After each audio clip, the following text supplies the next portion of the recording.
Assalamualaikum warahmatullahi wabarakatuh. Waalaikumsalam warahmatullahi wabarakatuh. Alhamdulillah, salatu wassalamu ala rasulillah wa ala alihi wa sahbihi wa mawala hamma ba'd. Mungkin mempersingkat waktu karena waktu kita sangat sedikit sekali dan kita membutuhkan penjelasan yang lebih penting sebenarnya daripada makalah ini, yakni dari Ustaz kita nanti, dari Pak Dr. Mampan. Jadi karena langsung saja, sebelumnya sekali mohon maaf atas keterlambatan ini. Baik, pada saat kesempatan ini insyaallah Ana mencoba dengan segala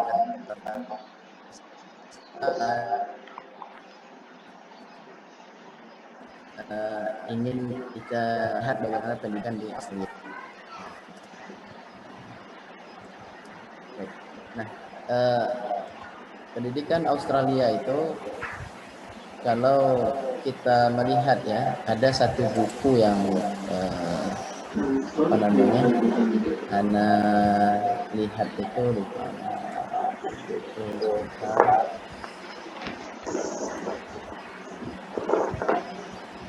Jadi ada buku yang membandingkan antara Jerman dan Australia ya, Jerman, Australia dan Indonesia. Nah, jadi dua negara ini yang sering menjadi perbandingan dalam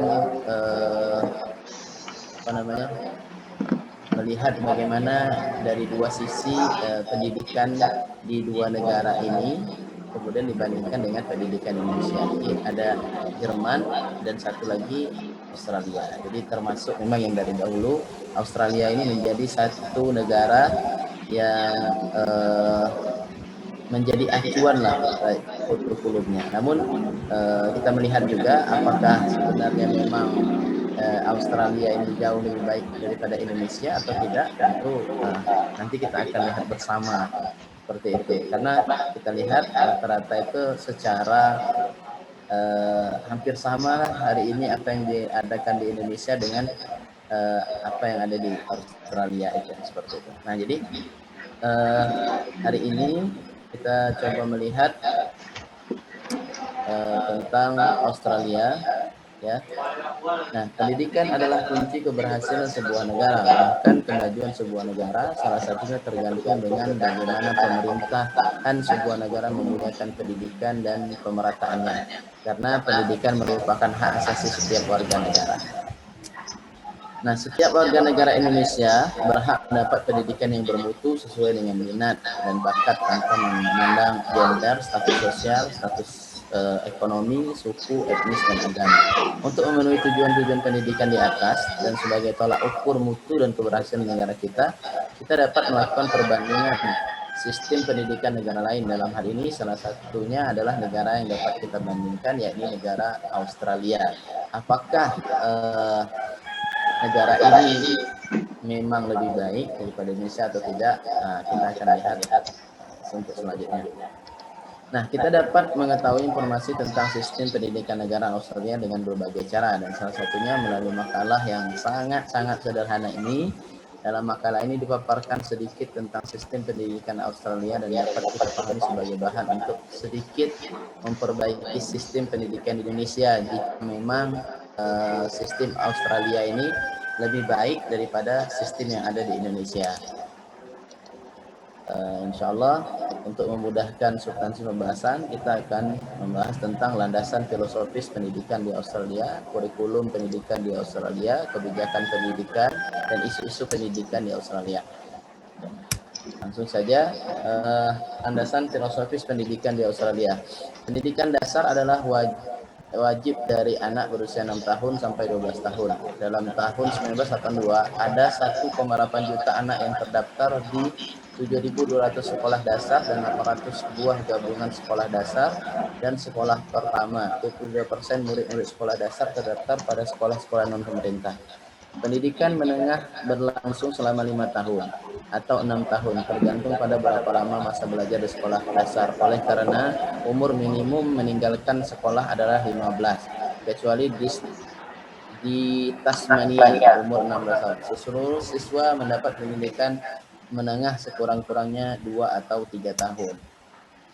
Dalam jumlah yang cukup besar, orang-orang dewasa, terutama laki-laki, mengikuti pendidikan dan latihan berbentuk pemegangan. Biasanya pemegangan ini berlangsung secara paruh waktu selama 4 tahun pada waktu mengikuti kuliah resmi pada perguruan tinggi.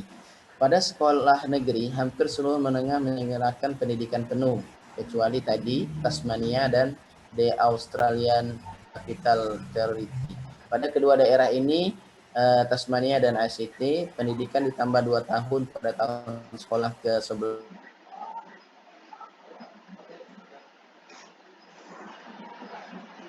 sekolah tinggi menengah. Pendidikan tinggi terdiri dari sekolah tinggi TAPE, akademik dan program-program lanjutan yang diberi label College Advanced Education dan universitas. Sekolah tinggi TAFE merupakan lembaga tinggi yang banyak diminati mahasiswa. Lebih dari 90% mahasiswa adalah mahasiswa paruh waktu dan 60% berusia di atas 21 tahun. Nah,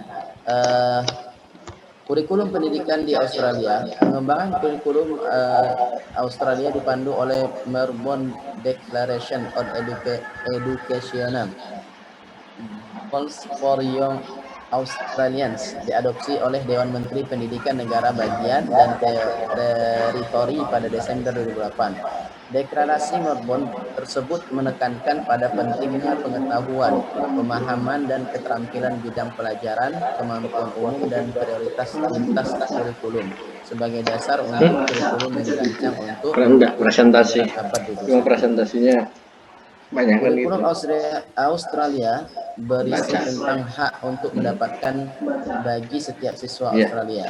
Jadi kurikulum ini dibentuk untuk pemenuhan hak bagi setiap siswa.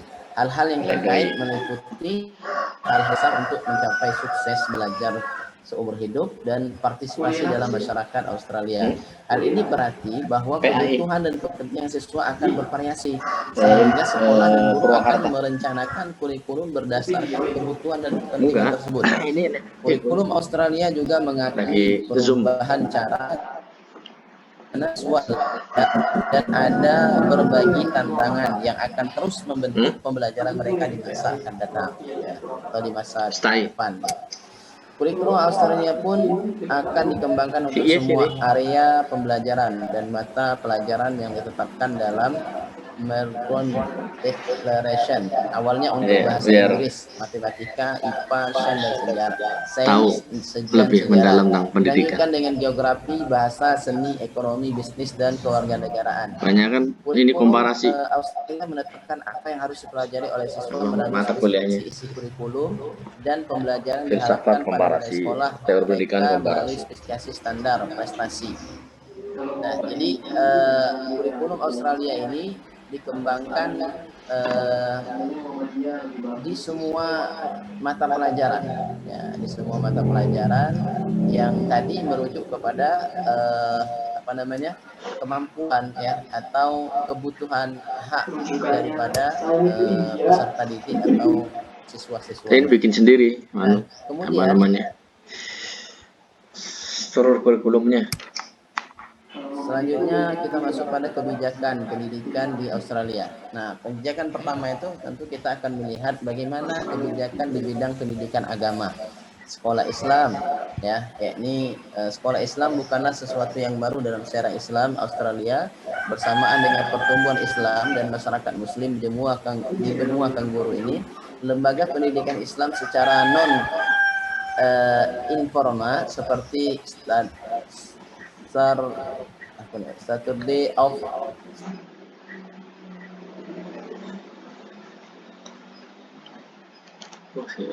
tidak populer dan hampir tidak digunakan sebagai salah satu bentuk lembaga pendidikan Islam. Sudah menjadi komitmen universitas di seluruh Australia yang selalu berusaha memastikan bahwa para mahasiswa mereka yang beragama Islam sebagaimana dengan mahasiswa-mahasiswa dengan latar belakang budaya lain untuk memperoleh kebebasan dalam menjalankan agama mereka masing-masing di dalam area kampus. Umumnya di setiap universitas dibentuk wadah pendukung dan sosial yang khusus ditujukan untuk membantu mahasiswa muslim di Australia. Selain itu juga hadirnya perkumpulan mahasiswa internasional yang umum, orang-orang Australia bangga akan pencampuran multi budaya di kota-kota mereka. Jadi untuk kebijakan pendidikan Islam sendiri di sini betul-betul dikasih leluasa, bebas dan menerima hak sesuai dengan hak-hak mereka masing-masing.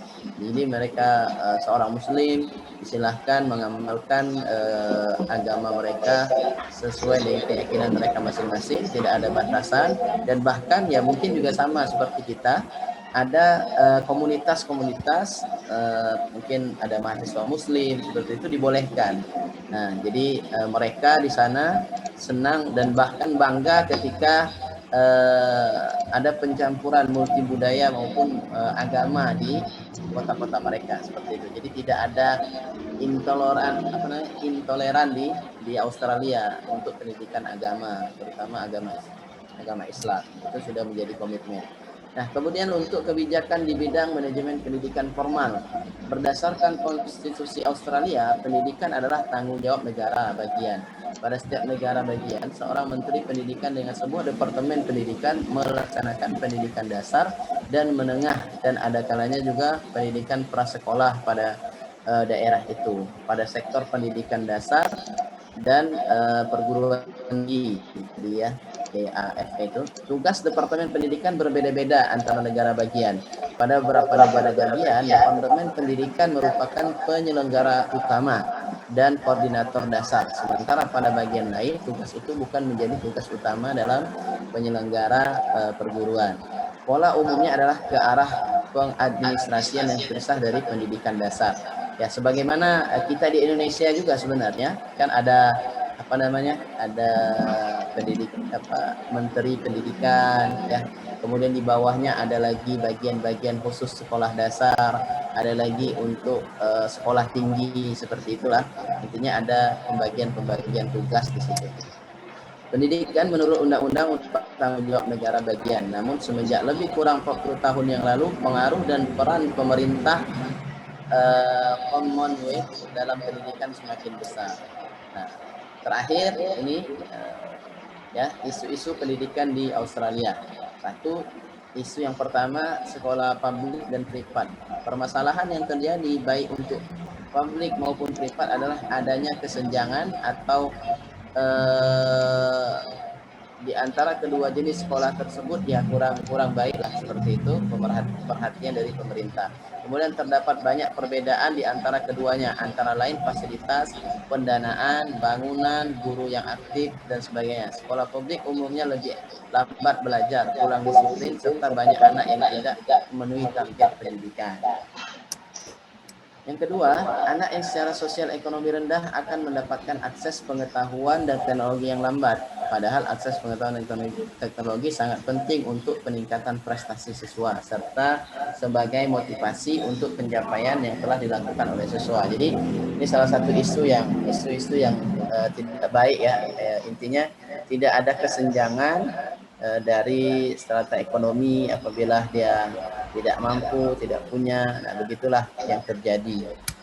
Kemudian yang ketiga tentang staf atau pekerja pendidikan yang harus bekerja keras namun mendapatkan insentif atau gaji yang kurang setimpal sehingga kesejahteraan mereka kurang baik. Guru yang mengajar anak-anak miskin pun mendapat insentif gaji yang kurang sesuai. Jadi untuk kalau Ana baca dan Ana lihat, ternyata tunjangan untuk guru-guru di Indonesia itu sebenarnya jauh, ya. Tapi dibandingkan dengan bahasa kita itu ya sesuai dengan keuangan Indonesia lah, seperti itu. Jadi sebenarnya pemerintah kita sudah sangat baik sekali kalau dari isu ini, ya, dari staf pekerja pendidikan. Pemerintah kita apalagi tadi dari isu anak yang kurang mampu, ya. Rasanya di Indonesia ini sudah mulai diperbaiki, bahkan beasiswa sudah banyak sekali, seperti itu. Tidak ada lagi pandangan atau perbedaan-perbedaan tersebut. Nah, yang keempat, 50% dari siswa mengabaikan studi mereka untuk bekerja, terutama siswa yang berasal dari tingkat sosial ekonomi rendah. Hal ini akan mengganggu kegiatan belajar mereka, ya. Jadi intinya mereka yang banyak itu 50% sekolah sambil kerja. Nah, sekolah sambil kerja bahkan mengabaikan sekolahnya, lebih mementingkan pekerjaannya. Nah, ini rata-rata daripada mahasiswa atau mahasiswa yang berasal dari ekonomi rendah. Jadi mereka lebih banyak mempedulikan atau lebih penting pekerjaan mereka daripada sekolah mereka. Ya, istilahnya kalau kita di sini kuliah sambil kerja. Tapi alhamdulillah rata-rata kalau Indonesia terutama kita lihat mahasiswa Indonesia yang kuliah sambil kerja itu bahkan banyak jauh lebih berhasil daripada yang hanya fokus kuliah saja seperti itu. Jadi inilah isu-isu yang terjadi di Australia. Nah, itu saja mungkin yang dapat Anda sampaikan pada kesempatan kali ini. Banyak sekali kekurangan tentunya dalam pembahasan atau melihat pendidikan di Australia ini. Namun kalau Anda melihat kesimpulannya adalah bahwasanya pendidikan Indonesia sebenarnya sudah sangat bagus sekali, bahkan bisa bersaing dengan pola pendidikan yang ada di Australia. Nah, mungkin itu Pak Dokter. Wallahu a'lam bishawab. Mudah-mudahan sangat kurang dan bisa ditambahkan. Baik, terima kasih. Silahkan dibuka tanya jawab. Baik, karena Ana sendiri ini jadi moderatornya saya sendiri. Saya selalu disuruh sendiri sama Ustaz Muslim ini. Silakan Ustaz-Ustaz sekalian. Jangan bertanya Ustaz, mungkin menambahi bahasan ada.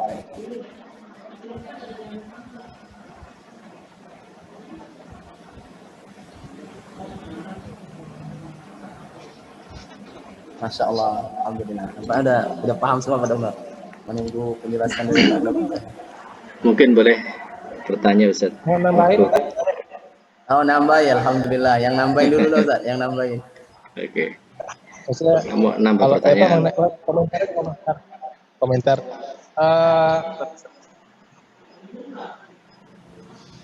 Kalau memang ya seperti yang dikatakan Ustaz Mahmud itu,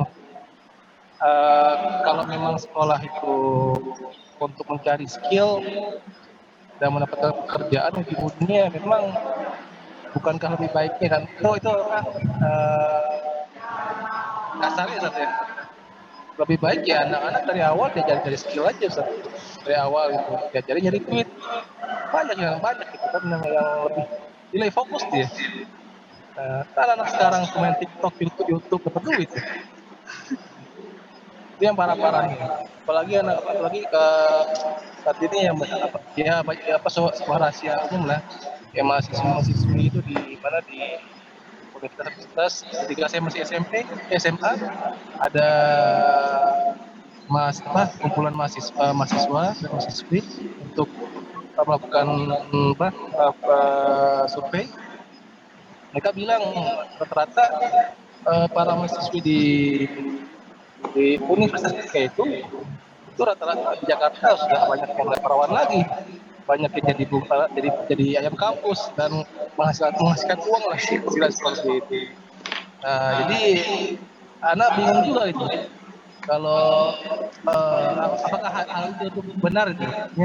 Anak-anak dari awal didiknya udah skill aja, sehingga mereka itu fokus untuk sebuah skill dan lebih bermanfaat lah.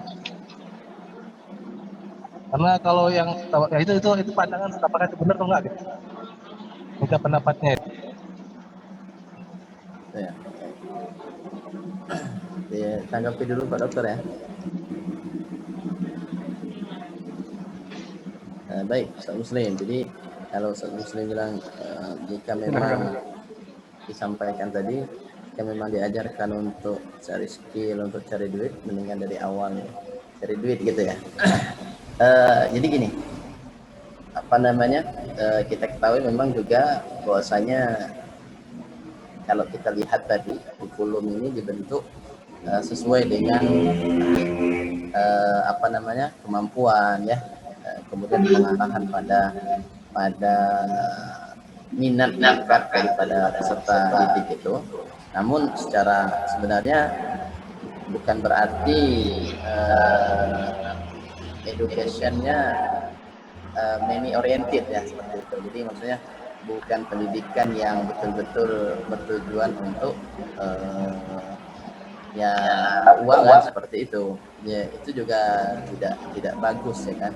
Namun di sini adalah melatih siswa untuk memenuhi skill itu ya, karena memang rata-rata tujuan mereka pertama melakukan pendidikan ya adalah nanti suatu saat setelah sekolah ini ya akhirnya mencari pekerjaan. Nah, sehingga kalau kita menilai dari sisi duniawi saja, maksudnya akhirnya mereka akan tujuannya mencari uang saja, sebenarnya ini keliru, atau maksudnya ini juga satu hal yang salah dan tidak dibenarkan juga menurut anak.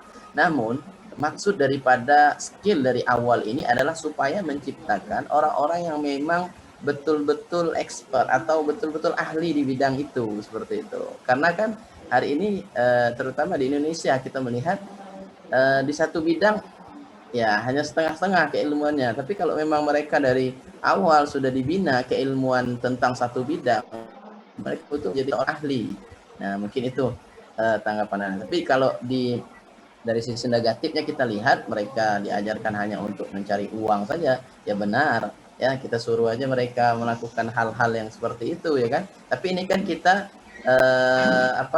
membentuk siswa ini bagaimana dia selesai bisa menjadi seorang ahli yang betul-betul ahli di bidang itu. Nah, tidak semata-mata untuk mendapatkan uang. Jadi kalau sebenarnya hari ini untuk mendapatkan uang nggak perlu sekolah juga, mudah sekali untuk mendapatkan uang. YouTuber banyak yang nggak sekolah gitu kan. Nah, tapi tadi kita ingin ini bertujuan ya, kalau diartikan bahwasanya dari kecil mereka sudah diarahkan kepada skill. Jadi tujuannya adalah untuk supaya lahir ahli yang betul-betul ahli di bidang satu keahlian yang betul-betul menguasai keilmuan itu. Itu wallahu a'lam bishawab. Itu Pak Dokter, mohon maaf kalau ada tambahan silakan. Lanjut. Saya Muslim, semoga belum puas ya. Nanya Pak Ustadz. Jangan nanya lagi, nambah. Saya dengar sih apa benar apa enggak nih. Katanya kurikulum di Indonesia ini KTSP yang dulu ya, sebelum kurikulum 2013. KTSP dulu katanya jiplak kurikulum Australia, namun sama Australia sendiri itu KBK, ganti Pak. gimana? KPK ya? KBK, Pak. Ustaz. Oh, KBK. KBK. Oh, KBK ya, bukan KTSP ya? KBK. Oh, KBK. Kurikulum berbasis kompetensi, KBK. Iya, itu jiplak Australia. Kok Australia ganti lagi kurikulum yang lain? Apakah kurikulum Australia itu lebih baik dari Indonesia atau sebaliknya atau gimana itu? Mohon dijelaskan, mungkin barangkali kita buat wawasan kita teman-teman para pendidik mungkin. Mungkin ini mohon maaf salah, Pak Dokter tolong diluruskan. Jadi memang kita lihat tadi juga baca beberapa negara lain, sebenarnya setiap negara itu ternyata dalam sekian tahun ada pembaharuan kurikulum karena adanya istilah evaluasi seperti itu, keberhasilan dari setiap kurikulum yang dilakukan yang dilaksanakan di sebuah negara. Begitu juga yang terjadi di negara kita, sudah dari dahulu berganti sampai hari ini K13 masih berlaku ya Ustaz? Pak Dokter, masih berlaku K13? Masih berlaku. Nah, masih berlaku. Udah berapa kali pergantian. Nah, begitulah sebenarnya. Namun kalau ditanya apakah kurikulum Australia itu betul-betul terbaik, kalau Ana pribadi menilai setelah kita lihat benar tidaknya gitu. Tidak, saya bukan berarti kita merendahkan, tidak. Belum 100% lagi dikatakan pendidikan Australia itu bisa menjadi rujukan internasional, sehingga kita harus manut semuanya pada kurikulum pendidikan yang ada di Australia. Nah, jadi Ya, bagaimana, kenapa ada perubahan-perubahan tadi? Itu setiap negara itu selalu melakukan perubahan dalam sekian tahun. Tidak hanya Australia, Indonesia pun seperti itu, ya kan? Nah, tadi juga ada yang Anda bilang itu Jerman itu ternyata juga melakukan perubahan dari sistem kurikulumnya seperti itu. Nah, itu Allahu a'lam. Tapi kenapa kita harus merujuk ke sana, alasannya apa? Itu Allahu a'lam, Anda tidak bisa jawab juga. Mungkin karena memang tadi pemerintah kita menganggap Australia itu jauh lebih baik seperti itu saja.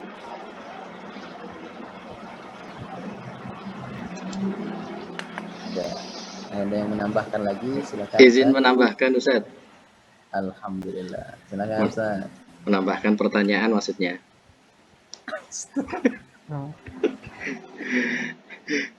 Gini Ustaz, Ustaz Mahbub kan dalam 2 pekan atau mungkin 3 pekan ini sudah meneliti ya tentang sistem pendidikan di Australia gitu Ustaz ya. Jadi Ana cuma pengen, jadi tidak perlu pusing-pusing Ustaz, pertanyaan Ana cuma pengen kesimpulan antum yang bisa antum dapatkan, perasan hasil penelitian antumnya itu sistem pendidikan Australia itu yang kira-kira tepat ya, dan bagus jika diterapkan untuk pendidikan agama Islam itu yang bagian mana Ustaz? Mungkin atau menemukan ini bagus nih gitu mungkin. Mungkin bisa Masya Allah. berat. Kok berat? Ini kan kesimpulannya Ustadz Mahbub gitu kan, bukan mengarang Ustaz. Gitu. Jadi hasil intuitif, mungkin intuisi dari Ustadz Mahbub yang sudah Nggak membaca ada benar sekian salah banyak. ya. Iya, tidak ada benar salah, ini kan manajemen. Gitu Ustadz Mahbub. Mungkin punya kesimpulan Masya sendiri gitu Allah. Ustaz. Min indikum Ustaz. Masya Allah. Gitu Ustaz. Bisa istifadah dari antum nanti kita Ustaz. Gitu Ustaz. Punten Ustaz. Assalamualaikum. Baik Ustaz. Jadi gimana?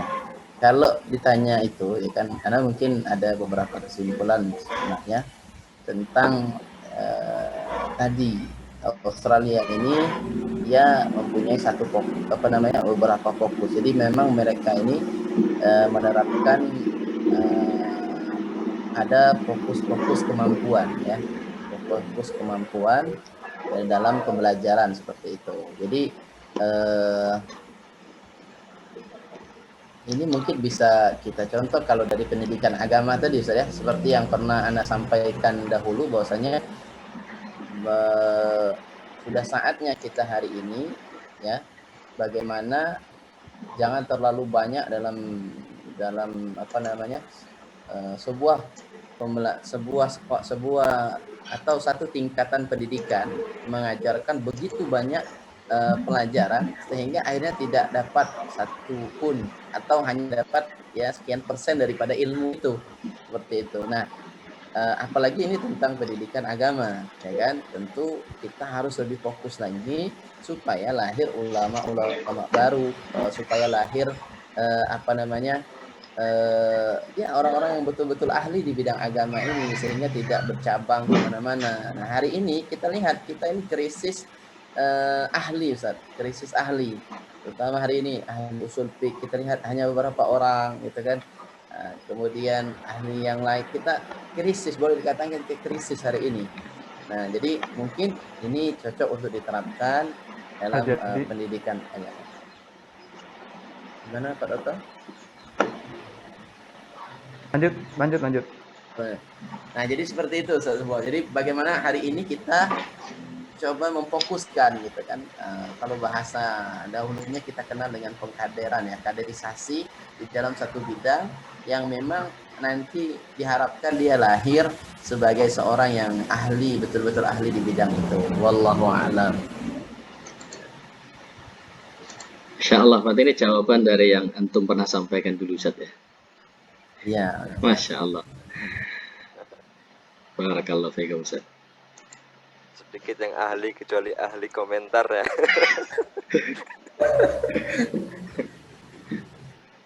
Netizen baik Pak Dokter, mohon maaf Baik.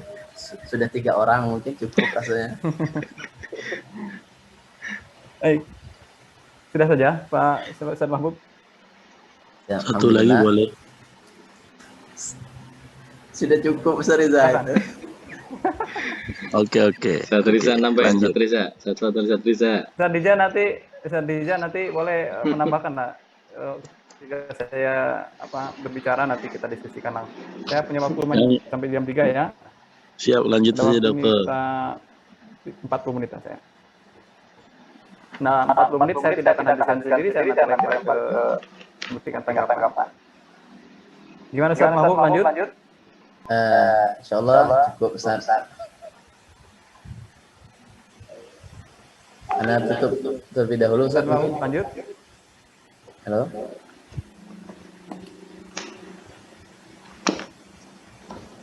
Halo Ustaz. Dengar suara Anda? Ustaz Mahbub, lanjut apa sudah? Jelas.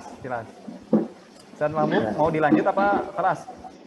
Ya, mungkin dari dari saya cukup dulu Ustaz. Ya, mohon maaf atas segala kekurangan. Ya, tentu banyak sekali kekurangan dan harus dibenahi lagi insyaallah. Kemudian kedepannya bisa lebih banyak membaca lagi supaya bisa mendapatkan ilmu yang lebih banyak insyaallah.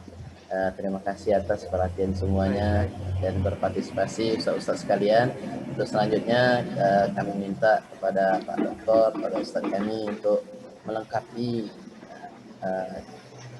Sebelumnya nak tutup dulu. Subhanakallah bihamdika asyhadu an la ilaha illa anta astaghfiruka wa atubu ilaik. Assalamualaikum warahmatullahi wabarakatuh. Waalaikumsalam warahmatullahi wabarakatuh. Baik, Ustaz semua, terima kasih waktunya. Assalamualaikum warahmatullahi wabarakatuh. Bismillahirrahmanirrahim. Wa ala alihi wa ba'du. Kalau bisa dibuka ya biar interaktif, dibuka videonya dan dibuka juga voice-nya supaya tidak di unmute aja supaya nanti interaktif kita diskusinya. Kecuali di luarnya berisik, kalau di luarnya berisik ya di unmute saja. Di mute saja. Kalau tidak berisik dibuka saja biar interaktif. Dan terima kasih presentasinya. Sudah berusaha saya ya menyiapkan makalah untuk pada kesempatan ini. Tentu saya memahami bahwa kita kan bukan orang Australia, nggak banyak tahu tentang Australia. Jadi kita mengetahui Australia dari referensi. Tapi jangan khawatir, teorinya begini saya. Orang Australia sendiri pun belum tentu tahu semua sistem pendidikan yang mereka pelajari, yang mereka laksanakan. Misalnya kita sendiri orang Indonesia, nggak semua orang Indonesia tahu sistem pendidikan Indonesia kan? Nah malah orang Australia pun sama begitu. Kalau dia tidak mengkaji, tidak mempelajari bagaimana sistem pendidikan di Australia, belum tentu dia bisa jawab. Kita ketemu orang Australia tanya gimana? Apakah di Australia ada ujian nasional? Belum tentu dia bisa jawab. Apakah di Australia biaya sekolahnya gratis atau enggak? Mungkin dia akan menjawab dengan apa yang dia alami, karena tidak semua negara Australia itu, negara federal itu sama aturannya. Jadi Ustaz Mahbub atau Ustaz yang lain yang belum presentasi, jangan khawatir dengan keterbatasan pengetahuan kita, tapi kita bisa kejar informasi itu di internet sangat terbuka. Kalau punya sumber primer, misalnya ada teman, ada ustadz, ada siapapun keluarga yang mungkin nanti minggu depan di negara mana itu punya saudara yang tinggal di sana, kita carikan informasi sebanyak mungkin diskusi kita. Jadi kita bisa pelajari mereka dari jauh. Kira-kira begitu. Dan biasanya setelah kita pelajari itu, saya udah 3 tahun ini mengajar mata kuliah studi komparatif, biasanya mahasiswa langsung wow gitu. Ternyata negara lain tuh begini ya sistem pendidikannya ya. Gitu ya. Jadi itu mencerahkan kita. Ini mata kuliah ini sangat-sangat penting untuk saya, akan mencerahkan kita, menjadi motivasi bagi kita untuk mengelola pendidikan lebih baik lagi. Jadi kita nggak kurung batung, nggak tahu ini kita bagus di orang lain, di luar ada yang lebih bagus, kita pelajari, kita ambil yang bagusnya, kira-kira begitu. Kita ambil manfaatnya, ambil faedahnya dari beberapa sistem pendidikan di negara-negara luar yang bisa kita ambil, dan itu kita jadikan intro bagi kita untuk memperbaiki kualitas pendidikan kita. Tidak harus menunggu kebijakan pemerintah. Kita banyak belajar di luar, ada hal yang baru, ada yang bagus, kita bisa ambil, kira-kira begitu. Baik Ustaz, Australia, kita hari ini bicara Australia. Australia itu negara federal. Dia kalau tidak salah ada 8 negara bagian. Sistem pemerintahannya demokrasi liberal. Dan ini tentu berpengaruh terhadap kebijakan pendidikan. Indonesia itu sekarang menganut sistem otonomi pendidikan. Ada 3 hal yang tidak diotonomikan, diantaranya kurikulum tidak diotonomikan, kan? Guru tidak diotonomikan, kemudian satu lagi apa ya? Penilaian, evaluasi tidak diotonomikan.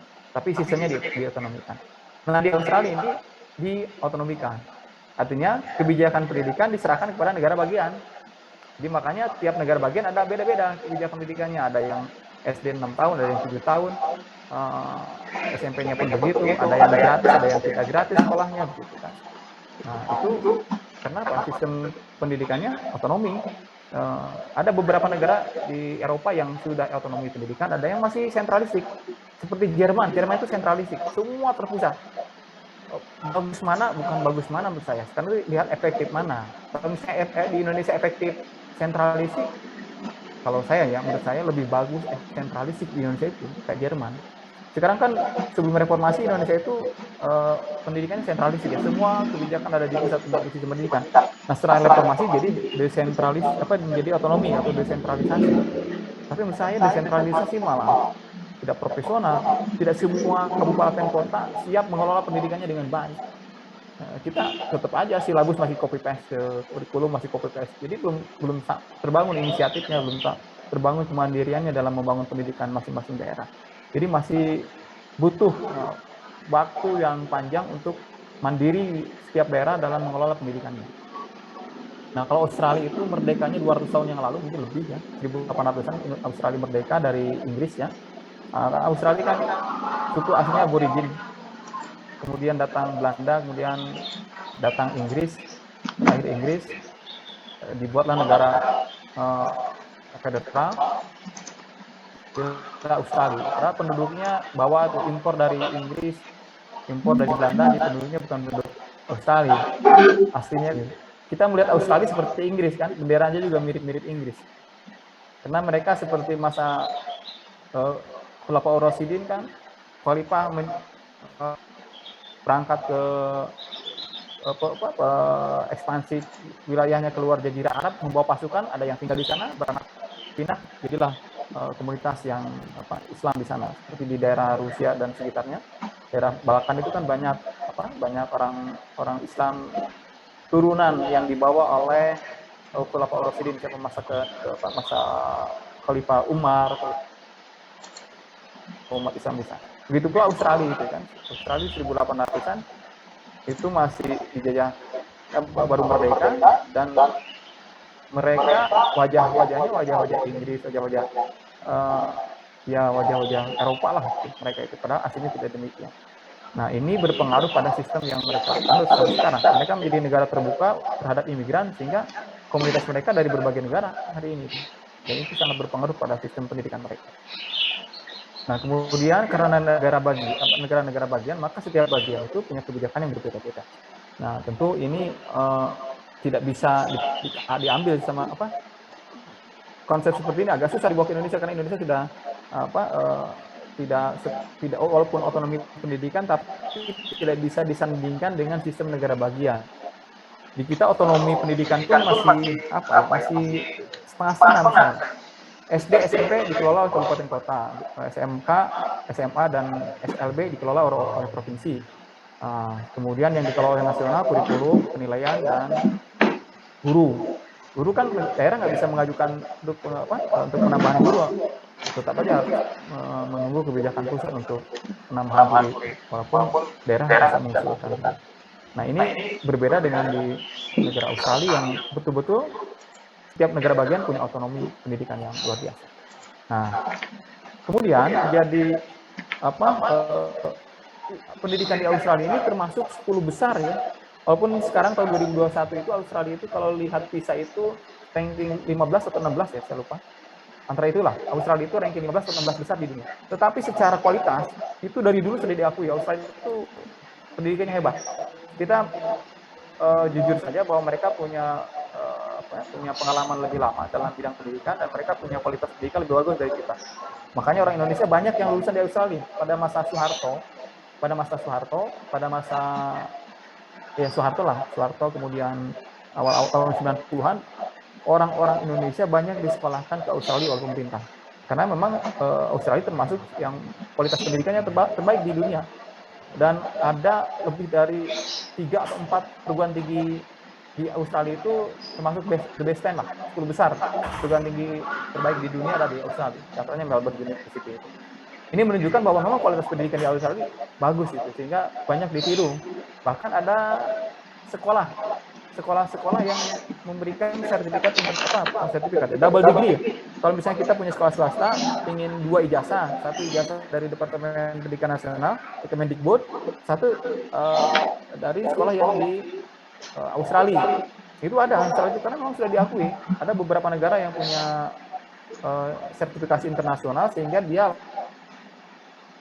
wewenang untuk membuat berbentuk double degree ya. Sehingga di Indonesia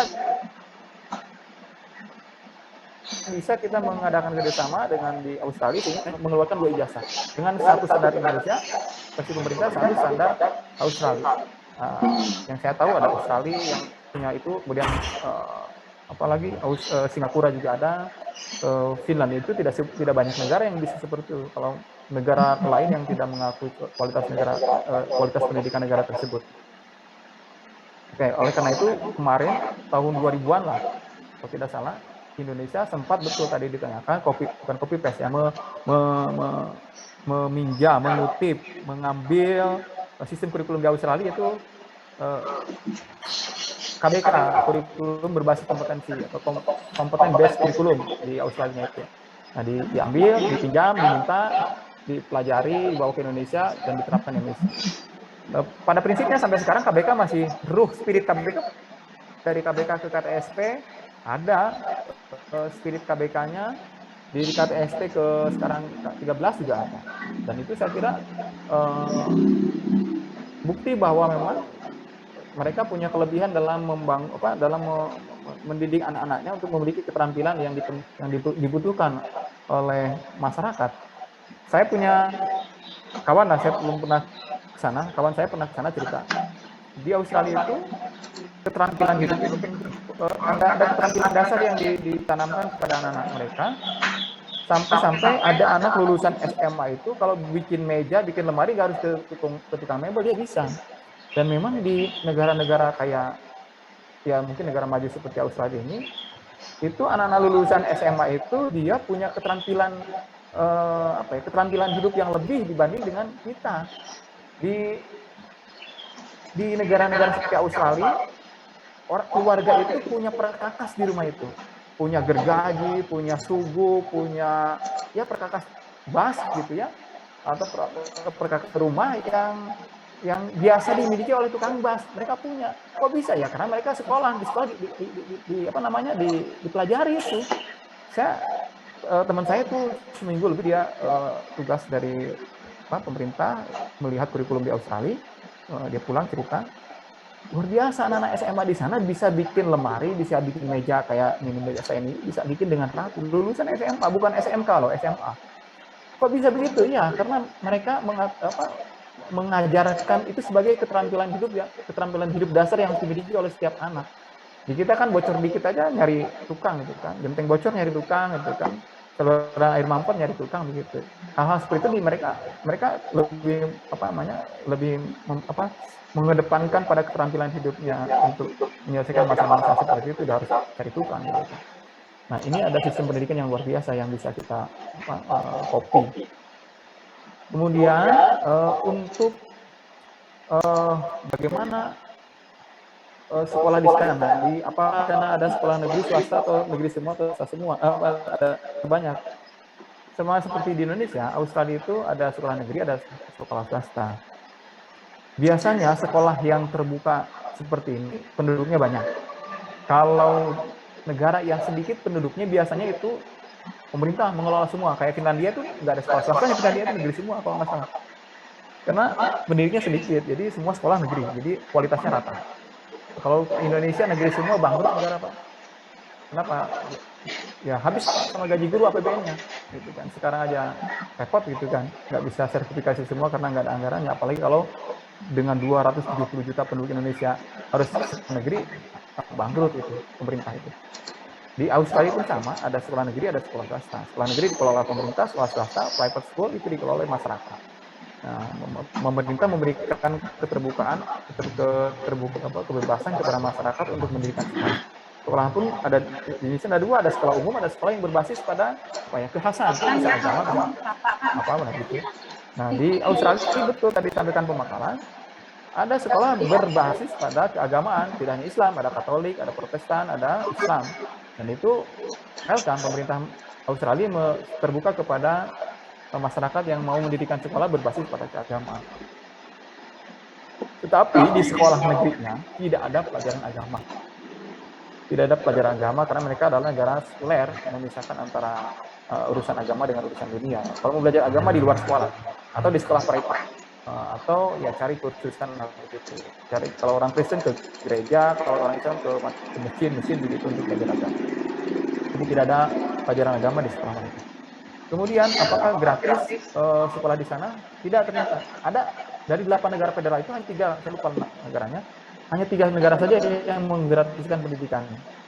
Sisanya 5 negara bagian itu bayar semua dan mahal sekali di sana sekolah itu, karena memang biaya hidupnya mahal lah, mungkin sesuai dengan biaya hidup di sana. Gaji gurunya berapa? Gaji gurunya itu kurang lebih sama, saya buka dulu, gaji guru itu kurang lebih 46 atau 47 ribu dolar, atau mungkin kalau dirupiahkan berapa ya, 60 jutaan ya, Ustaz ya, 48,9 atau 48,9 atau 49 juta. Kalau di rupiah berapa kali 14? Ada 60 juta. Sekarang 14,5 barangkali. Ya, kira-kira 60 juta ya gaji guru di sana. Ya, cukuplah gaji guru di sana karena memang saya cari informasi dibandingkan dengan gaji perkantoran di sana. Gaji perkantoran di sana rata-rata orang yang kerja di kantoran itu gajinya per minggunya 16 juta. Per minggu 16 juta ya kurang lebih hampir sama 60 juta per bulan. Jadi mereka setara ya, kebutuhan hidupnya sama, pendapatannya pun sama. Jadi untuk menjadi guru di sana tidak seperti di Indonesia senjang ya, antara pegawai kantoran dengan guru itu senjang sekali, sehingga guru itu dihormati karena ilmunya bukan karena gajinya. Tapi bagusnya kan dihormati karena gajinya besar, juga karena keilmuannya kan lebih afdol kan begitu. Nah, di Australia itu gaji guru 60 juta hampir sama dengan pegawai-pegawai yang lainnya, dan tentu ini menjadi motivasi bagi semua orang untuk minat tinggi menjadi guru. Sayangnya di Australia itu saya baca minat jadi guru rendah untuk laki-laki, lebih banyak perempuan untuk jadi guru. Bahkan ada yang menganalisa 20 tahun ke depan nanti Australia akan kehilangan guru laki-laki, semua guru perempuan katanya, karena minat untuk jadi guru di Australia untuk laki-laki sangat kurang dibanding dengan guru laki-laki. Banyak faktor, mungkin salah satunya adalah ya mungkin tren di sana adalah kerja bukan di sekolah tapi di kantoran. Yang kedua adalah banyak masyarakat yang meminta anak-anaknya diajari oleh guru perempuan. Ada fenomena semacam itu, sehingga menyebabkan guru laki-laki berkurang karena guru perempuan menjadi lebih banyak. Oke, selanjutnya syarat untuk menjadi guru di sana seperti pada umumnya, bahwa guru di Indonesia pun ada syarat ya, harus S1, bahkan organisasi guru di Australia mengusulkan harus S2 untuk jadi guru, tapi belum disetujui. Yang pasti harus jadi berpendidikan S1 atau setara dengan diploma 4. Pendidikan sarjana, pendidikan keguruan, atau dari non keguruan yang melalui proses pendidikan keguruan dulu. Semacam kalau di kita ada PPG ya, pendidikan profesi guru. Di negara-negara lain pun sama, ada jalur pendidikan itu untuk jadi guru, ada jalur menggunakan jalur pendidikan, ada jalur non pendidikan. Jalur pendidikan itu kuliah di fakultas keguruan. Di sana ada fakultas keguruan, pendidikan bahasa itu fakultas pendidikan dan pengajaran, bahasa Indonesia itu. Itu untuk calon guru. Tetapi di luar itu juga ada calon bisa jadi guru dengan syarat-syarat tertentu. Di antaranya setelah melakukan pendidikan profesi keguruan. Mungkin untuk beberapa mata kuliah yang saya kuasai sebagai seorang calon guru akan dilakukan guru PP. Di negara lain pun sama. Di Jepang misalnya untuk jadi guru bisa lewat pendidikan bisa lewat fakultas keguruan atau bisa non fakultas keguruan melalui jalur PPG pendidikan profesi guru. Kira-kira seperti itu. Kemudian apa lagi ya? Gaji guru, materi pelajaran di Australia untuk level SD itu saya baca luar biasa, Pak Bu. Untuk SD, pelajaran SD itu lebih tinggi, lebih susah Indonesia daripada pelajaran Australia SD-nya. Jadi kelas 1, kelas 2 SD di Australia itu belum diwajibkan bisa membaca menulis, belum diwajibkan. Tapi lebih pada life skill. Saya baca begitu dan dengar dari kawan pun begitu. Ini luar biasa sekali. Kita kan belum SD aja udah bisa baca tulis kita. Tapi katanya untuk setelah dia melewati fase pendidikan dasar, dia masuk SMA, dia masuk perguruan tinggi, itu kemampuannya melampaui orang-orang Indonesia. Ini harus kita renungkan. Ada yang salah kayaknya dengan sistem pendidikan kita.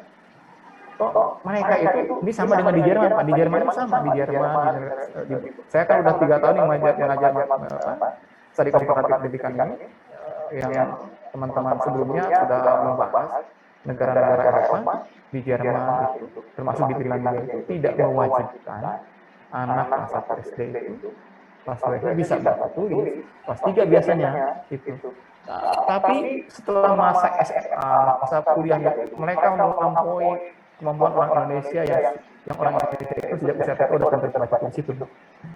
Ini harus kita renungkan ada apa dengan sistem pendidikan kita. Ternyata pintar baca tulis sejak usia SD itu tidak menjamin kita jadi pintar. Mungkin kita bisa membaca dan menulis hanya pandai menyambung huruf menjadi kata-kata menjadi kalimat, tapi tidak sampai pada makna itu yang diajarkan. Sehingga ketika usia menjelang kita butuh-butuhnya pengembangan keilmuan, kita lemah kekuatan itu. Dan mereka yang sudah kuat karakter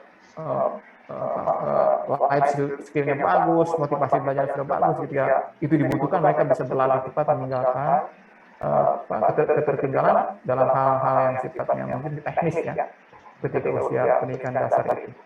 Ini patut kita renungkan. Kemudian sama seperti di Indonesia, di Australia itu ada pendidikan dasar, menengah, SMA, SMK, ada kejuruan, profesional, ada pendidikan umum. Kalau untuk profesional, SMK lah kayak kita di Indonesia, ada pendidikan umum. Tapi kalau profesional nanti ujungnya ya boleh kuliah, boleh tidak, tapi untuk kerja. Tapi kalau umum seperti SMA di Indonesia itu adalah keahlian keilmuan murni. Nanti dia kalau lulus SMA nggak melanjutkan kuliah, sayang sekali karena dia tidak punya keahlian. Jadi anak itu sejak SMA harus tahu dia mau kuliah atau enggak. Kalau nggak kuliah udah SMK. Kalau kita begitu. Nanti kalau SMK nanti lulus SMK punya keterampilan khusus dan dia tidak bekerja. Tapi kalau dia udah niat mau kuliah, ya udah masuk semacam SMA lah kita. Dan dia bisa masuk ke kuliah. Kuliah pun sama, ada kuliah profesional seperti diploma kita ya, D1, D2, D3. Ada juga S1 keilmuan. Jadi bukan pada keahlian keterampilan kerja, tapi betul-betul pengembangan keilmuan. Apa yang sebenarnya hampir sama dengan di Indonesia seperti itu. Cuma bedanya adalah bagaimana penghayatannya mungkin, penghayatan dan pengamalannya gitu. Kita nanggung lah gitu. Mau ahli, nggak ahli juga gitu kan. Mau keilmuan nggak beres juga sekolahnya gitu. Ini sangat, menurut saya ini sangat dipengaruhi oleh bagaimana mindset pendidikan orang tua, pendidikan dasarnya, pendidikan sebelum sekolahnya, sehingga mereka itu dari kecil sudah terbangun dia mau kemana sekolahnya, mau jadi apa dan sebagainya itu kita kayaknya telat lah gitu di Indonesia itu. Anak kita itu masih masa pencariannya terlalu lama gitu, sehingga mengambil keputusan untuk menjadi apanya terlambat lah, kira-kira begitu. Kemudian masalah apa yang bisa kita ambil hikmahnya untuk pendidikan kita, apalagi kita sebagai seorang muslim, saya kira banyak. Yang hebat salah satu yang hebat di pendidikan di Australia itu adalah disiplin guru. Walaupun kasus-kasus tentang kelemahan guru, kekurangan guru, setiap negara pasti ada keluhan-keluhan itu oleh masyarakat, masyarakatnya yang mengeluhkan beberapa guru. Tetapi menurut saya secara umum mereka itu profesional sekali dalam bidang pendidikan, termasuk dalam guru-gurunya. Dan ini menjadi modal bagi mereka untuk bisa posisi selalu 10 besar dalam pendidikan di dunia ini. Apakah ini berimplikasi, apa ini disebabkan oleh gaji yang kecil, atau apa sistem pendidikan, apa sistem seleksi jadi guru? Mungkin iya, mungkin tidak. Tapi yang pasti untuk melahirkan seorang guru yang bagus tentu harus ada melalui proses yang baik. Di guru itu harus harus disiapkan secara bagus ya, bukan dibuat sulit ya, tapi dibuat bagus sehingga melahirkan guru-guru yang baik. Contoh beginilah, kalau jadi dokter itu dia S1 4 tahun, setelah S1 4 tahun dia harus koas 2 tahun, setelah koas 2 tahun dia ujian, baru lulus dia dapat ijazah, sertifikat izin praktek. Syarat untuk jadi dokter ketat sekali gitu kan, karena urusannya nyawa gitu kan. Saya kira untuk jadi guru pun sebaiknya ada proses yang baik seperti itu, sehingga nanti melahirkan guru-guru yang baik. Itu yang terjadi di negara-negara. Jadi tidak dibuat mudah, tapi bukan dibuat sulit. Dibuat proses yang baik sehingga melahirkan guru yang baik. Untuk mengetes guru kan menurut saya, mohon maaf nih, saya mengkritik seleksi guru PNS. Untuk melahirkan guru, untuk mendapatkan guru yang baik dengan ujian berbasis komputer, saya kira nggak dapat. Apapun tes yang ditampilkan dalam komputer itu semua menurut saya hanya permukaannya saja, tidak sampai pada ruhnya sebagai seorang guru. Nah, sistem rekrutmen guru ini penting karena akan melahirkan seorang guru yang baik. Kita masih lemah dalam hal ini, termasuk juga pendidikan guru-guru dalam pendidikan Islam. Tapi ini Ustaz semua nih, tolong dikomentari nanti ya. Tapi kita ini ada yang beda dalam Islam. Dalam sistem pendidikan Islam itu, mohon maaf ya, seolah-olah semua orang berhak jadi guru. Semua orang berhak menjadi ustaz, bahkan wajib menjadi dai. Begitu. Ini ada hal yang harus kita kritisi, karena ada kewajiban kita sebagai muslim juga menjadi sebagai dai, tapi di satu sisi ada syarat-syarat tertentu yang tidak terpenuhi sehingga berdampak pada kualitas berdampak pada kualitas kira-kira begitu. Dan ini menjadi PR bagi kita semua untuk meningkatkan kualitas pendidikan kita. Saya ulangi, bukan mempersulit, tapi membuat prosesnya yang baik sehingga melahirkan ustaz guru yang baik. Saya kemarin melihat tayangan di sebuah media sosial, orang Amerika, seorang bagus sekali, dia mengkritik polisi Amerika. Begitu dia melihat bahwa banyak polisi Amerika yang tidak beradab karena mereka terlalu mudah untuk jadi polisi. Begitu. Banyak polisi yang tidak profesional di Amerika karena mereka terlalu mudah untuk menjadi polisi dan untuk berhenti jadi polisi kadang gitu. Mudah untuk masuk tapi sulit untuk keluar dan hasilnya tidak bagus. Saya mikir ini sama juga kayaknya guru di Indonesia begitu. Mudah jadi guru, sulit berhenti jadi guru. Maksudnya nggak mudah kita memecat ketika ada pelanggaran, kita banyak pertimbangan untuk memecat seorang guru. Dan negara-negara yang bagus tentunya harus membuat syarat yang bagus, persyaratan yang bagus sehingga nanti melahirkan keputusan. Sebagai pemantik, kita ada waktu ini 10 menit, 11 menit lagi. Silakan ada yang mau menanggapi penyampaian dari saya. Silakan. Silakan, Ustaz. Silakan. Mohon izin Ustaz yang lain. Bismillah, terima kasih waktunya. Yang menarik tadi yang disampaikan oleh dokter kaitan menyinggung dalam Islam seolah-olah bahwa semua wajib menjadi guru atau dai. Ada hal yang barangkali menurut saya pribadi perlu sedikit diluruskan. Kalau menjadi dai secara umum barangkali iya, karena kita punya kewajiban untuk mengajak orang lain kepada kebaikan atau mengingatkan dari kemungkaran. Tapi secara umum ya, Betul. karena dalam namun kalau sudah secara spesifikasi saya sangat tidak setuju. Ada hadis memang yang saya ingat riwayat Bukhari kalau tidak salah, mohon koreksinya, yang berbunyi balighu anni walau ayat, sampaikan dariku walaupun satu ayat. Ini hadis ini kalau disalahpahami ini cukup fatal. Dan ini cerita yang ada di Indonesia. Seorang artis baru berhijrah dalam tanda petik langsung jadi pembicara di mana-mana. Akhirnya dia ngomong tentang agama, ya sama sekali tidak tahu. Atau yang lainnya. Dan ini menjadi sebab kerusakan agama adalah karena sebab kejahilan. Maka saya sangat setuju ya, dengan apa yang disampaikan oleh dokter tadi. Perlu selektif yang sangat selektif kaitan dengan pemilihan seorang tenaga pendidik. Ya. Bukan hanya sekedar dia bisa ngomong. Kalau cari orang bisa ngomong banyak. Maka Rasul SAW mengingatkan tentang satu kaum yang disebut dengan Ruwaibidah. Ya, mereka yang berbicara urusan manusia bahkan bukan ahlinya. Sekarang coba, semua orang bisa menjadi komentator. Ya. Bahkan komentator itu lebih pintar daripada pemainnya. Komentar bola coba. Dia kalau diterjunkan ke lapangan, nyentuh bola saja mungkin nggak bisa. Tapi kalau mau komentari luar biasa. Demikian pula ya. Dan ini sangat disayangkan juga di mana kejadian sampai dalam taraf jabatan di pemerintahan yang backgroundnya bukan pendidikan, malah menjadi penanggung jawab kaitan pendidikan. Kadang saya berpikir, saya pribadi, kayak nggak ada orang pintar di Indonesia, orang seperti itu jadi dalam tanda petik ngurusi pendidikan gitu kan. Akhirnya karena backgroundnya bisnis ya bisnis gitu. Seperti yang lainnya lah ya.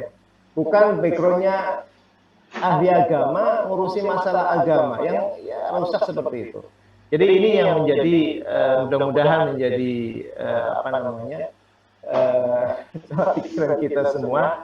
Ayat hadis yang balighu anni walau ayat ini hadisnya sahih, tapi penerapannya maka kalau kita mencari guru yang hanya asal bisa ngomong banyak, tapi menjadi pendidik ini yang mungkin sangat sulit. Itu saja barangkali dokter. Apa yang ada dalam hati saya sampaikan. Terima kasih. Terima kasih Ustaz. Lanjut silakan. Ya, saya tambahin Pak Dokter. Silakan Ustaz. Syukuran atas waktunya. Persis seperti apa yang disampaikan Ustaz Ainun Najib tadi, ya. Balighu anni walau ayah. Riwayat Bukhari ya. Kalau lengkapnya juga ada yang panjang hadis balighu anni walau ayah wa haditsu an bani Israil wala haraj wa man kadzaba alayya muta'ammidan falyatabawa maq'adahu minan nar. Ya, jadi di hadis yang pendek ini bahkan ada hadis yang balighu anni gitu aja. Di ayat atau di hadis ini sendiri sudah mengandung sebuah pesan yang kuat ya bagi yang memahami ya. Yaitu anni, dariku, jangan dari yang lain. Artinya di situ ada amanah ilmiah, ya, ada kejujuran, ya, dalam penyampaian. Ya. Jadi ketika mau menyampaikan pun harus memenuhi kriteria itu. Ya, jadi bukan, mohon maaf, bukan terkesan Islam itu membebaskan, memudahkan siapapun jadi guru. Ya. Tapi bagi yang menyampaikan juga harus perhatian bahwasanya yang disampaikan itu anni, ya. Semua dari Rasulullah betul-betul sahih dari Rasulullah SAW. Jadi yang menyampaikan pun harus ada unsur amanah. Ya, ini syarat guru juga ini amanah, jujur. Ya. Jadi menurut hemat anak persis seperti yang Ustaz Ainun, cuma mungkin anak lebih menekankan pada kata anni ya, bahwasanya seorang guru atau siapapun penyampai ya, mubaligh yang menyampaikan ya atau itu dianggap guru ya, harus juga memperhatikan bahwasanya dasar dalil siapapun bisa menyampaikan, Tapi harus didasari juga bahwasanya yang disampaikan betul-betul benar dari Rasulullah, bukan apapun disampaikan. Mungkin awalnya apapun yang dia sampaikan, siapapun ini dari Rasulullah langsung sampaikan, ternyata bukan dari Rasulullah, ada ancamannya. Ya, barang siapa yang berdosa atas namaku, maka ambil tempat duduknya di neraka. Falyatabawwa maq'adahu minan nar. Ya, gitu. Jadi bukan memudahkan, tapi dia mudah. Tapi bagi yang bisa memikul amanah, yang bisa menyampaikan dengan jujur apa yang dari Rasulullah SAW, tidak ada tambahan-tambahan, ya, atau tidak menyampaikan kebohongan ilmiah. Mungkin itu hanya sedikit menambahkan apa yang disampaikan Ustaz Ainun. Ya, terima kasih Pak Dokter. Terima kasih. Silakan lanjut Pak Riza. Ya, jadi tapi ada dari yang dibahas Ustaz Ainun dan Ustaz Arifin ini, saya pernah baca Fathul Bari, Syarah Bukhari, ketika Nabi mengatakan sebuah hadis, ya, falyuballigh asyahid al-ghaib, gitu. Waktu itu Nabi sampaikan satu perkara, kemudian Nabi suruh hendaknya yang hadir sampaikan kepada yang nggak hadir. Kemudian ada ta'liq dari Imam Ibnu Hajar al-Asqalani, kamalul ilmi ya laisa syartun min tablighil ilmi. Tidak harus nunggu ilmunya sempurna untuk menyampaikan ilmu. Gitu. Ya, tidak mesti apakah harus jadi ahlul hadis baru menyampaikan hadis, apakah harus jadi Pak Haji untuk menyampaikan fadilatul haji, dan itu juga yang harus difikirkan. Mungkin untuk sisi keamanannya adalah kita membagi antara duat dan ustaz, gitu ya. Nah, kita membagi. Duat kan likulli imri'in, setiap orang harus menyampaikan. Tetapi kalau menjadi ustadz pendidik ini ada kriteria, karena dia akan menjelaskan ilmu-ilmu yang sifatnya teknis dan ilmiah, gitu ya. Jadi menyampaikan lebih umum. Semua kita punya kewajiban menjadi dai, tetapi menyampaikan hakam hukum perkara itu tidak semua orang memiliki porsi dan kredibilitas tersebut. Jadi kalau sebenarnya hadis yang disampaikan Ustadz Ainun tadi udah cukup itu. Ya, pertamanya dikasih keluasan, di ujungnya dikasih had kan. Sampaikan dariku, walaupun satu ayat, ceritakan hadithu an Bani Israel, wala haraj, ceritakan tentang Bani Israel, tidak mengapa. Kemudian langsung dikunci itu, barang siapa berdusta atas namaku. Itu sebenarnya itu ya benar yang seperti Ustadz Arifin bilang, itu tanggung jawab ilmiah yang jangan asal kutip-kutip, gitu ya. Jadi sebenarnya itu hadis, masalahnya Ustadz Ainun, hadis itu nggak diketahui secara lengkap, matan aja, jangankan makna, matan aja cuma sepotong.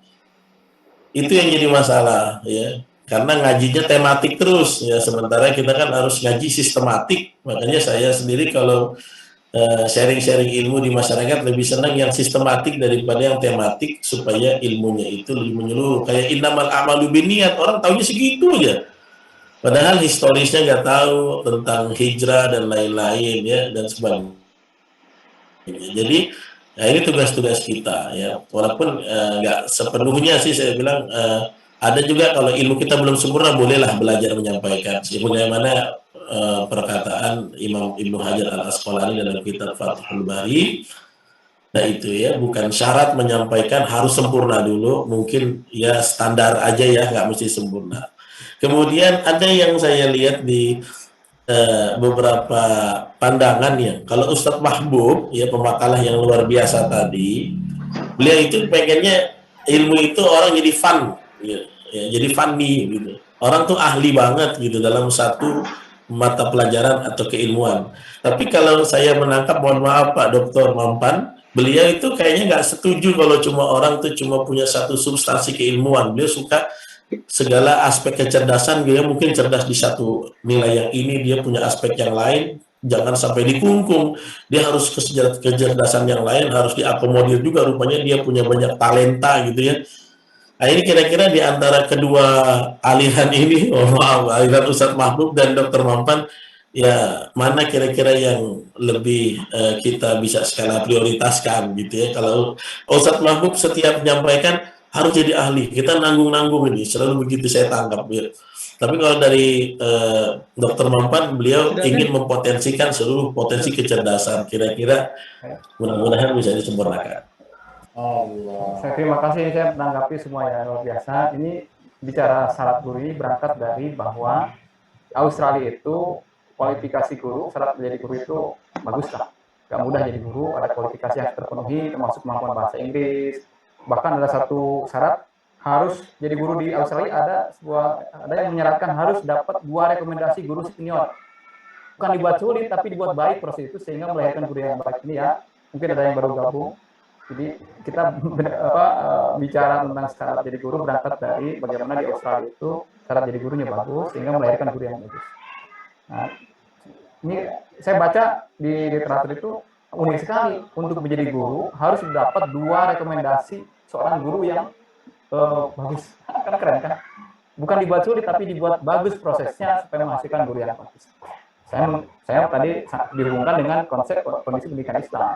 Kita, mohon maaf ya, sangat mudah kita jadi guru, apalagi waktu kita sebelum awal-awal kemerdekaan ya. Siapa yang bisa baca tulis itu bisa bantu sekolah ngajar. Bahkan ada sekolah yang impress ya, dia kepala sekolah, dia guru, dia penjaga sekolah, nggak ada guru, ajak mertuanya, ajak menantunya, asal bisa. Saking susahnya dulu jadi guru, guru pada nggak mau jadi guru, akhirnya siapa yang mau jadi guru direkrut jadi guru, kan begitu orang tua kita dulu cerita. Nah, tapi sekarang mulai bagus prosesnya, sehingga agak selektif jadi guru. Tetapi faktanya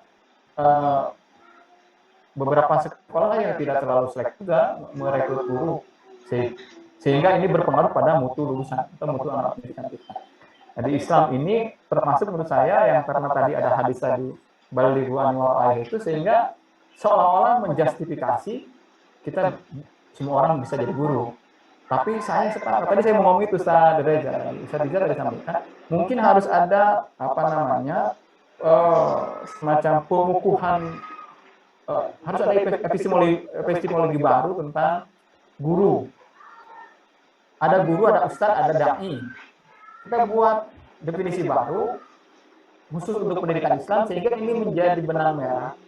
Ini syarat jadi dai, ini syarat jadi guru. Saya menyarankan ini dijadikan tesis ya. Tesis saya dulunya kualifikasi guru dalam perspektif Islam dan Barat. Judul tesis saya, syarat jadi guru di Barat dan Islam. Tapi itu dulu tahun 99. Nah, sekarang udah beda lagi. Udah berapa tahun yang lalu berarti? Hampir 20 tahun yang lalu. Nah, ini menarik sekali kalau diangkat, ada definisi baru. Saya nggak kepikiran ini. Dulu itu nggak kepikiran bahwa ada dai, ada ustaz, harus dibedakan itu. Tapi kalau di referensi ulama-ulama muslim itu syarat jadi guru yang normatif, tidak administratif, tidak harus lulus pendidikan, tidak harus mengenyam pendidikan profesi. Saya kira ini penting, ini harus dimasukkan. Mungkin sekarang karena kita terbatas referensi, mungkin sekarang butuh itu, bahwa harus seorang guru itu harus punya kemampuan membuat perencanaan, kemampuan memilih metode, kemampuan memilih media, kemampuan mengevaluasi.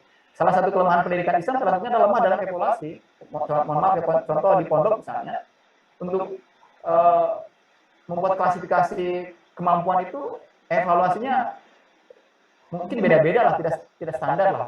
Nah, ini kalau dikaji bagus sekali ini, jadi judul tesis dengan bahasa yang berbeda, atau judul tesis saya diulang juga nggak apa-apa, karena 20 tahun yang lalu. Kualifikasi guru dalam perspektif Islam, atau perbandingan kualifikasi guru Indonesia, pendidikan Islam dengan pendidikan apalah. Ini menarik sekali. Ya, bahkan ini yang kedua, gimana satu lagi mengenai expert dan propertik. Kalau saya alirannya propertik itu segala bisa. Expert itu ya ahli, memang itu trennya. Mungkin saya keluar dari keumuman orang ya, orang sekarang trennya harus ahli, expert. dokter spesialis, dokter umum, dokter spesialis mata, nanti dokter spesialis kornea mata, dokter spesialis, ya makin spesifik malah. Tapi sebetulnya saya punya keyakinan bahwa otak kita ini mampu untuk menampung ilmu yang lain. Menurut saya orang ahli bagus itu, tapi sebetulnya dia pun bisa menggali dengan kemampuannya itu, dia bisa sambil belajar tafsir, dia bisa belajar fikih juga bisa. Jangan dia dokter, udah saya mah ahlinya dokter, nggak mau mikir tafsir, enggak. Allah ciptakan otaknya itu, ini ratusan miliar sel otak di otak kita ini masih mampu, walaupun kita sebagai dokter ahli kandungan, anak kita nanti dia harus bisa pelajari, bisa apa-apa, ajarin aja. Nanti mengurangi keahlian dokternya, enggak, menurut saya. Enggak. Karena saya bicara fakta. Ulama-ulama terdahulu itu ternyata begitu faktanya. Dan sekarang pun masih ada. Mohon maaf ya, saya bukan pencinta Rocky Gerung gitu. Rocky Gerung itu ceritanya dia. Dia ahli filsafat, ahli bahasa, dia ahli ekonomi juga, dia ngerti ekonomi. Ekonomi makro dia tahu. Dia juga ngerti STEM dia. Dia kuliah di 5 fakultas. Semua otak kita bisa gitu. Kemudian banyak, saya kira banyak. Hamka itu dia ahli sastra dia itu. Dia ahli tafsir juga, jago tafsir dia. Karena dia ahli tafsir nggak bisa sastra, nggak begitu. Saya kira expert oke, tapi kalau kita masih punya kesempatan, punya waktu, pelajari yang lain, insya Allah otak kita mampu. Cuma karena kita digiring pada keahlian tertentu, maka ya seolah-olah yang lain tidak bisa menutup diri dengan keahlian yang lain. Padahal nggak begitu. Secara fitrah bahwa otak kita mampu untuk belajar banyak hal. Bahwa otak kita bisa belajar, bisa tahu ilmu agama kita bisa pelajari, tafsir kita bisa pelajari, hadis bisa kita pelajari, biologi kita bisa pelajari. Kalau itu terjadi pada seorang muslim, maka muslim itu akan memahami agama itu utuh. Bayangkan, Quran itu saya kira banyak aspeknya, bukan hanya aspek spiritual, tapi banyak aspek biologisnya, aspek sosiologisnya, aspek apalagi psikologisnya. Kalau seorang ulama tafsir, dia paham sosiologi, dia paham psikologi, dia paham juga sains, wah mantap sekali. Kalau ada satu ulama yang bisa begitu, dia memahami Quran akan utuh. Memahami hadis Nabi yang kontroversi, misalnya ada sayap satu tidak hafal hadisnya, ada sayap satu adalah racun, sayap satu adalah pengobatnya. Itu kalau dipahami oleh hanya ahli bahasa mungkin bingung memahami, tapi kalau dia sebagai seorang yang multi talent, dia punya pengetahuan yang lain, dia mungkin bisa menjelaskan dengan baik.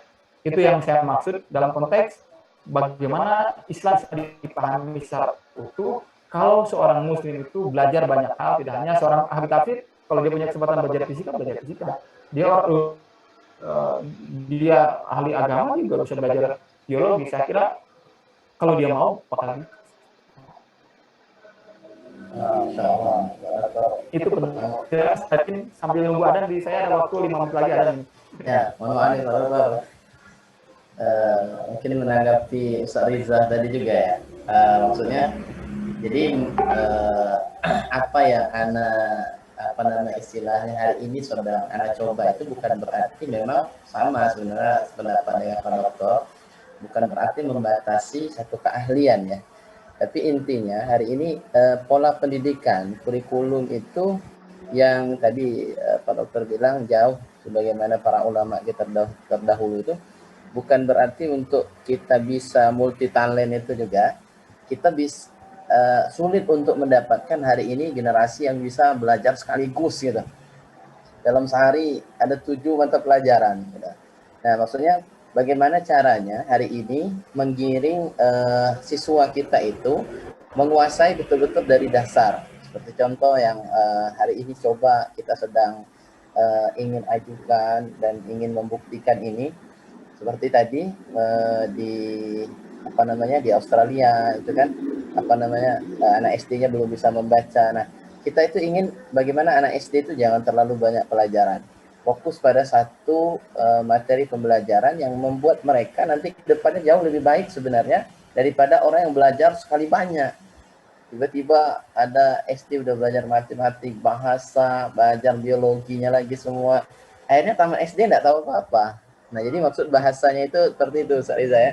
Jadi bukan berarti juga berbenturan ya. Ana Setuju, paling Pak? suka Ustaz dengan Mahfud setuju saya. setuju. Jadi bukan berarti Ana paling suka dengan multi talent itu. Memang semestinya kita itu multi talent. Contoh seperti ini. Ya, Ustadz juga harus paham bagaimana cara mengoperasikan komputer, harus paham bagaimana dengan sistem-sistem yang lain seperti itu. Namun untuk mendapatkan pahaman yang baik itu tadi harus fokus. Setelah itu baru belajar yang lain. Nah, itu maksudnya. Karena hari ini susah sekali. Ya, kita kan kembali kepada pembahasan sekolah ya, maksudnya lembaga pendidikan. Hari ini sulit sekali mencari generasi kita yang mampu menelan ataupun menyerap semua pelajaran itu sekaligus. Nah, tapi ketika kita buat contoh seperti bahasa kita hari ini, daurah lah. 3 bulan itu fokus saja pada satu pembelajaran. Kemudian 3 bulan selanjutnya satu mata pelajaran lagi. 3 bulan selanjutnya, maka insya Allah semuanya akan dapat. Tapi dengan hasil yang jauh berbeda dengan satu hari kita campur 7 mata pelajaran. Nah, seperti itu mungkin Pak Dokter. Nah, Allah. Setuju. Betul. Jadi ini masalahnya manajemen waktunya, saya sepakat. Setuju juga. Cuma mau ini aja, mau mencari dinamika pembahasan tadi biar lebih tajam. Ustaz Arifin tadi mau nambahkan silakan. Cuma sedikit aja. Lagi ada nih. Iya, tentang tadi yang kriteria guru itu ya. Ya, sebenarnya juga zaman dulu itu pun sebenarnya sudah ada. Sebagai contoh misalnya seorang pelajar ketika mau berfatwa itu harus ada ijazah dulu dari gurunya, baik ijazah secara riwayah maupun ijazah secara diroyah. Jadi secara pemahaman pun harus sudah memahami sehingga kemudian diberi ijazah. Ijazah artinya diberikan izin untuk menyampaikan. Jadi sebenarnya di Islam dari dulu seperti Imam Syafi'i sejak umur belasan tahun sudah diberi ijazah untuk berfatwa. Artinya generasi salaf itu sudah mempraktekkan tentang adanya kriteria seorang itu bisa jadi guru itu sebenarnya. Gitu. Jadi menambahkan itu mungkin bisa jadi tambahan. Mantap, Ustaz Arifin, mantap sekali. Jadi biasanya LC itu, license. Mudah-mudahan tema diskusi hari ini melahirkan judul tesis baru tentang syarat kualifikasi jadi guru. Oke, mudah-mudahan ada yang mau bahas. Udah 3 tesis ini ya, udah 3 judul ya. Insya Allah. Inspirasi Pak Dokter. Sudah ada di sini? Ya, di sini sudah ada. Mohon Jadi izin kita, sudah alhamdulillah sudah lewat 12 menit ya, kita rencana jam 3 ini, tapi insya Allah yang kita sampaikan, yang kita diskusikan mudah-mudahan bermanfaat. Terima kasih atas perhatiannya. Amin. Berkenan. Assalamualaikum warahmatullahi wabarakatuh. Waalaikumsalam. Waalaikumsalam warahmatullahi wabarakatuh. Waalaikumsalam Ustaz, jazakumullah khair.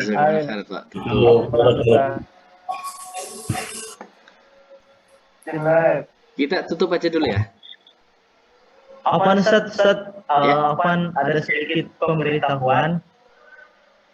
Kata Ustaz Imam Tabrani, guru dengan proposal ya. Kata beliau besok nggak bisa katanya. Jadi boleh nggak diganti nanti malam jam 9 katanya bisa. Kata beliau besok ada seminar proposal, seminar tesis kata beliau. Oh iya, jadwalnya besok ya beliau. Iya, katanya besok nggak bisa. Jadi gimana kalau nanti malam? Insya Allah siap.